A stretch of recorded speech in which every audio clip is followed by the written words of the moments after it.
പ്രിയപ്പെട്ടവരെ, ഒരിക്കലെങ്കിലും നമുക്ക് നമ്മുടെ ജീവിതത്തിലുണ്ടാകുന്ന ടെംപ്റ്റേഷൻസ് ഭയങ്കര ശക്തമാണ് എന്ന് തോന്നിയിട്ടുണ്ടോ? Have you ever feel like the temptations are very strong? ചിലപ്പം അത് ചില തോട്ട്സുകളായിരിക്കാം, ചില റിലേഷൻഷിപ്സ് ആയിരിക്കാം, ചിലപ്പം അത് നമ്മൾ തുറക്കുന്ന ചില ആപ്ലിക്കേഷൻസ് ഒക്കെ ആയിരിക്കാം. അതൊക്കെ ഭയങ്കര സ്ട്രോങ് ആയി നമ്മുടെ ജീവിതത്തെ അഫക്റ്റ് ചെയ്യുന്നതായി നമുക്ക് തോന്നുന്നുണ്ടോ? എന്നാൽ ഇന്ന് ദൈവവചനം നമ്മളോട് ഈ ടെംപ്റ്റേഷൻസിൻ്റെ സ്ട്രോങ്നെസ് നിർവീര്യമാക്കാൻ വേണ്ടിയുള്ളൊരു വചനം പറഞ്ഞു തരിക. യാക്കോബ് ശ്ലീഹ എഴുതിയ ലേഖനം 4-ാം അധ്യായം 7-ാം തിരുവചനം: ദൈവത്തിനു വിധേയരായിരിക്കുവിൻ, പിശാചിനെ ചെറുത്ത് നിൽക്കുവിൻ, അപ്പോൾ അവൻ നിങ്ങളിൽ നിന്ന് ഓടിയകലും. പ്രിയപ്പെട്ടവരെ, ഈ വചനം നമ്മുടെ ജീവിതത്തിലേക്ക് ഏറ്റെടുത്തേ. ഈ വചനത്തിന് 3 പാട്ടാണുള്ളത്.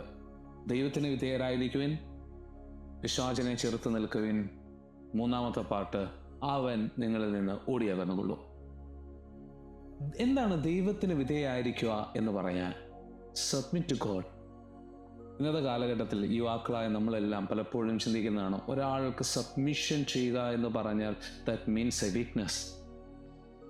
പക്ഷെ ദൈവത്തിൻ്റെ കാര്യത്തിൽ അങ്ങനെയല്ല. We are keeping him above our ego, above our all things. ഇത് ലൂസിങ് എ കൺട്രോൾ അല്ല, but choosing a right കൺട്രോളറാണ്.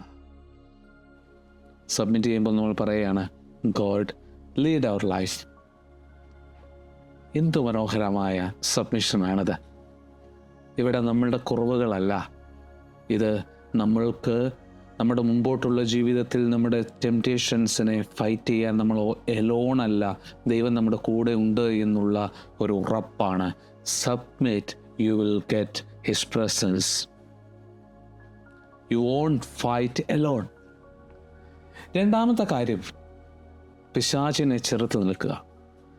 Resist the devil, don't run. ഓടാനല്ല പറയുന്നത്, റെസിസ്റ്റ് ചെയ്യാനാണ് പറയുക. റെസിസ്റ്റ് ചെയ്യാൻ പറയുമ്പോൾ ഒരു കാര്യം ശ്രദ്ധിക്കുക. എങ്ങനെയൊക്കെയാണ് റെസിസ്റ്റ് ചെയ്യുക? ഒരു ബാഡ് തോട്ട്സ് അല്ലെങ്കിൽ ബാഡ് കോൺവെർസേഷൻ നടക്കുന്ന ആ ഭാഗത്തേക്ക് പോകാതിരിക്കുക. ചിലൊരു ആപ്ലിക്കേഷനിലേക്ക് പോകുവാൻ നമ്മൾക്ക് പ്രലോഭനം ഉണ്ടാകുമെന്നറിഞ്ഞാൽ അവിടേക്ക് പോകാതിരിക്കുക. ഒരു ടെംപ്റ്റേഷൻ നമ്മുടെ മുമ്പിലേക്ക് വരുമ്പോൾ നോ പറയാൻ പഠിക്കുക.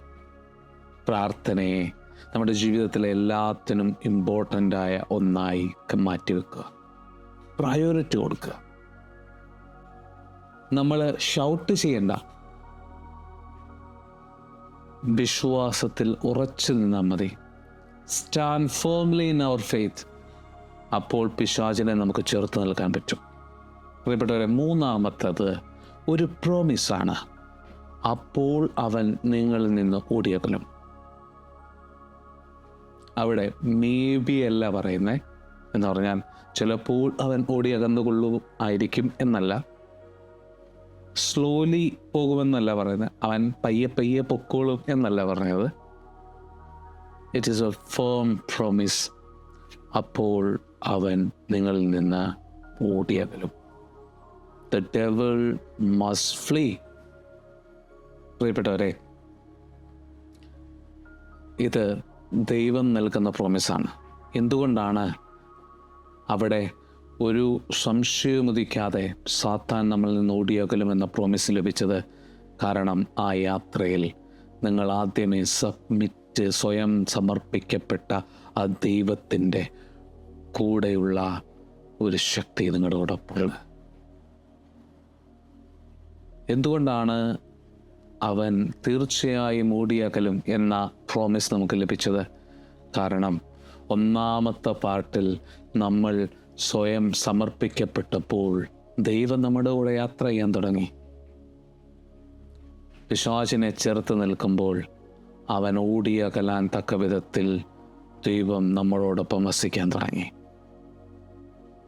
പിശാചിന് ദൈവത്തിൻ്റെ മുമ്പിൽ നിൽക്കാൻ സാധിക്കില്ല. പ്രിയപ്പെട്ടവരെ, because God is with you, the enemy has no power over you. So ഇന്നത്തെ ദിവസം നിങ്ങൾ ചിന്തിക്കേണ്ടത് ഇപ്രകാരം മാത്രമാണ്: submit to God, resist temptation, walk in confidence. You are not weak, you are not alone, you are walking with God. Thank you. Amen.